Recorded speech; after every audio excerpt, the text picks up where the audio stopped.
Tribuners, 4 polisi terluka saat kecelakaan mobil distribusi logistik Pilkada di Buru, 2 dirujuk ke Ambon. Sebanyak 4 polisi terluka usai mobil pengangkut logistik Pilkada terbalik di Jalan Nipa Desa Persiapan Waigarahi, Desa Waireman, Kecamatan Penaleisela, Kabupaten Buru, Senin 25 November 2024. Mereka diantaranya Bribka Jefix 1, Bribtu Denny Lumba, Bribda Krisna Lating, dan Bribda Henry Priyatno. Mereka kemudian dirawat di Puskesmas Wamlana Buru.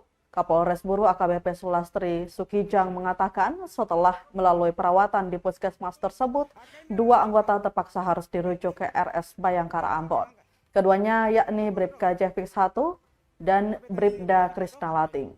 Mereka dibawa Senin malam menggunakan feri Wayangan. Diketahui kecelakaan tunggal ini terjadi pukul 2 siang. Kabid Humas Polda Maluku Kombes Pol Aris Aminullah mengatakan kecelakaan terjadi diduga akibat kondisi jalan yang kurang baik, jalan licin dan berbatu karena belum beraspal, ditambah turunnya hujan lebat. Kombes Aris menjelaskan mobil pengangkut logistik dan personil pengamanan bergerak dari kantor PPK hendak menuju Desa Waimite. Untuk personil pengamanan ada 14 orang, yang mana 8 orang personil Polri, 1 ketua PPK, 1 anggota KPU, 3 masyarakat, dan 1 sopir mobil. Selain 14 personil di dalam mobil dengan nomor polisi DE 1036XX ini, juga terdapat logistik pilkada yakni 4 TPS Desa Waimite, 8 kotak suara, 16 bilik suara, dan 4 bungkus kantong plastik.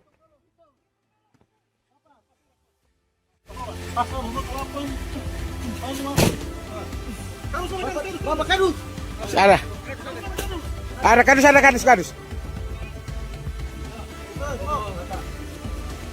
Oke, silakan. Ini orang angka. Rimel. Panas angka angka. Baku baturin papol dong.